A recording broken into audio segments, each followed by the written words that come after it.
Le soleil, ce vieux témoin silencieux des misères humaines, brillait ce matin-là sur Libreville avec une insolence presque cruelle. Sa lumière dorée recouvrait la ville comme un pagne éclatant posé sur des blessures qu'on préfère ne pas voir. Sous cette chaleur, les âmes fatiguées marchaient en silence, portant leur combat comme on porte un secret trop lourd. Ce jour-là semblait ordinaire, mais les anciens disent « ce n'est jamais le jour qui prévient qu'il va changer ton destin ». Je m'étais levé avec ce poids invisible qui accompagne ceux que la vie a déjà éprouvés trop tôt. Direction la gare routière. Chez nous, au Gabon, on dit « aller se chercher ».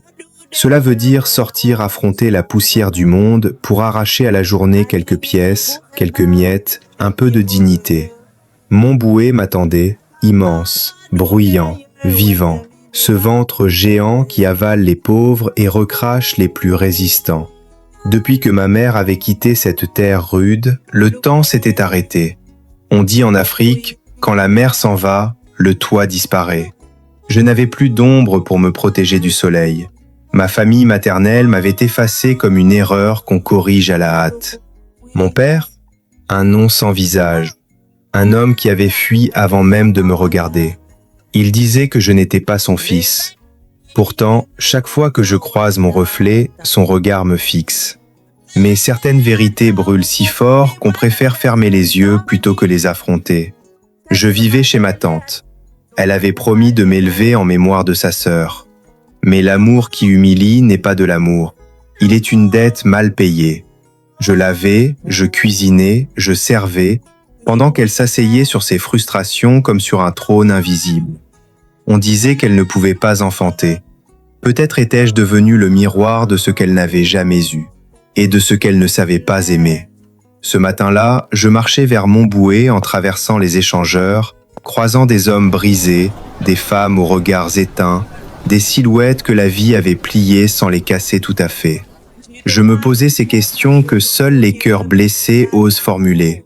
Pourquoi certains naissent-ils dans des palais pendant que d'autres naissent dans la poussière ? Pourquoi l'injustice semble-t-elle être la langue maternelle du monde ? Et Dieu, écoute-t-il vraiment tout le monde ? Ou choisit-il ses favoris comme un chef choisit les meilleurs morceaux ? Pourtant, au fond de moi, une braise résistait. Je m'étais fait une promesse silencieuse. Je ne mourrai pas pauvre. Je ne mourrai pas oublié. Un jour, je serai libre, puissant, heureux. C'était mon serment intérieur, murmuré à l'oreille de mon propre destin. Mais le destin, lui, avait déjà commencé à marcher vers moi. Je traversais la route, distrait, un vrombissement, un souffle violent, un éclair de métal, puis le choc. Un choc si brutal que le monde s'est déchiré comme un tissu fragile.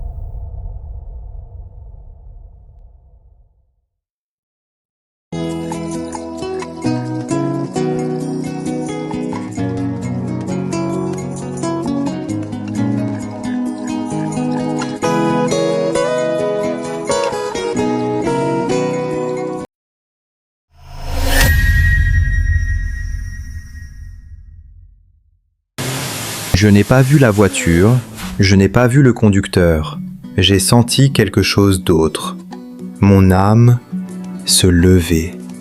Oui, se levait. Mon corps est resté au sol, étendu comme un vêtement abandonné.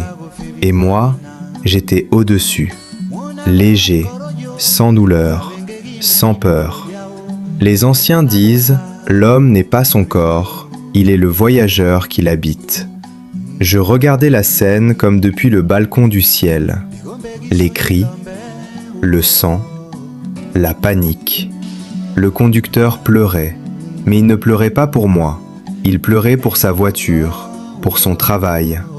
La vie humaine pèse parfois moins lourd qu'un contrat signé. Puis je l'ai vue, une fine corde argentée, lumineuse, vibrante. Elle partait de ma poitrine et descendait jusqu'à mon corps. Un fil invisible aux yeux des vivants, le dernier attachement, la corde d'argent, notre cordon ombilical cosmique, le lien fragile entre le monde visible et l'invisible. À cet instant, j'ai compris une vérité que peu découvrent avant la fin.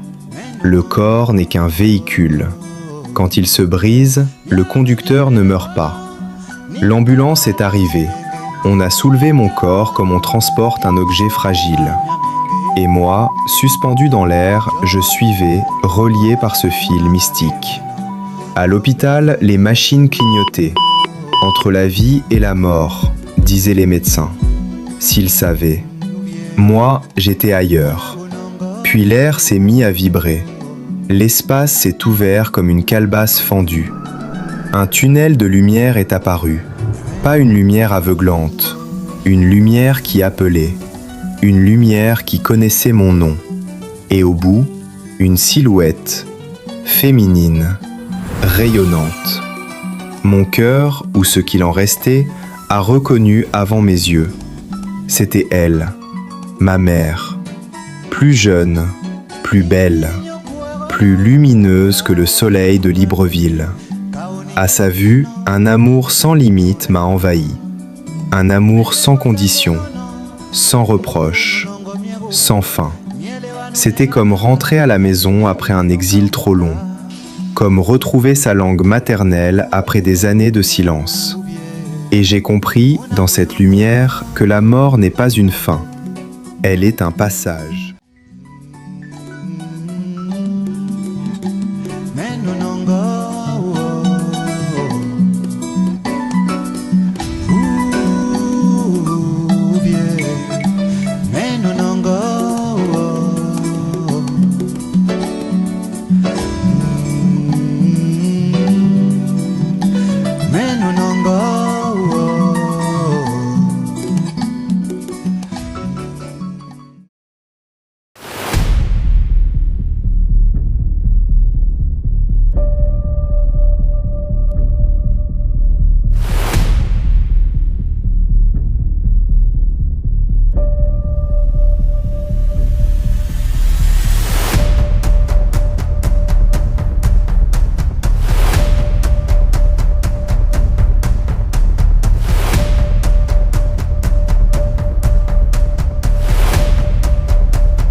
Maman, où sommes-nous? Tu es entre deux mondes, mon fils. Je suis mort? Pas encore. Combé tient la main de sa mère dans la lumière. Devant lui apparaît un immense miroir vivant. Les images commencent à défiler. Sa naissance, les cris de sa mère, la pauvreté, les insultes de sa tante, les nuits sans manger. Pourquoi me montres-tu ça? Parce que chaque vie laisse une trace. Pourquoi ma vie était-elle si difficile? Parce que ta vie n'était pas seulement une vie, c'était un chemin. Cette fois, Nkombé ressent les émotions des autres, la peur de sa tante, la honte de son père, la fatigue des gens pauvres autour de lui. Il pleure. Attends, je ressens leur douleur. La souffrance n'appartient jamais à une seule personne. Tante Maggie, elle pleurait? Oui, les cœurs les plus durs cachent parfois les blessures les plus profondes.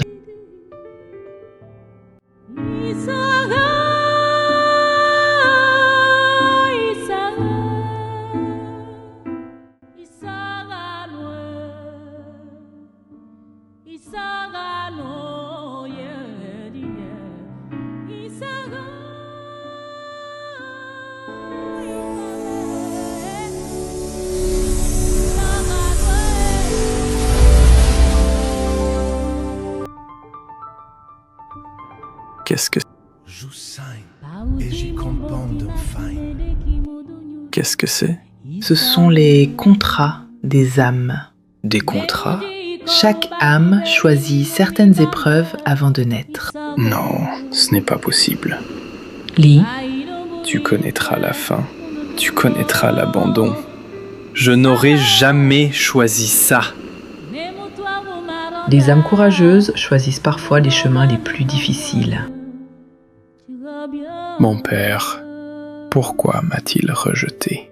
Il avait peur. Peur de quoi? Peur de la mission que tu portes. Ton fils changera le destin de beaucoup, mais les ténèbres voudront l'empêcher. Son père a eu peur, alors il a nié Combé. Combé comprend enfin. Son rejet n'était pas seulement de la cruauté, c'était de la peur. Mais soudain, la lumière change, l'ombre revient, plus proche. Qu'est-ce que c'est? Une force des ténèbres qui préfère que certaines vérités restent cachées.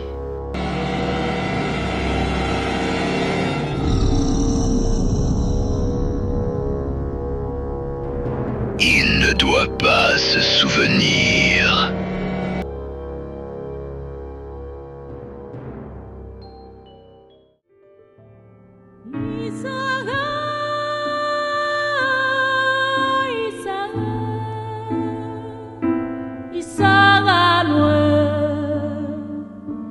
Isaga no ye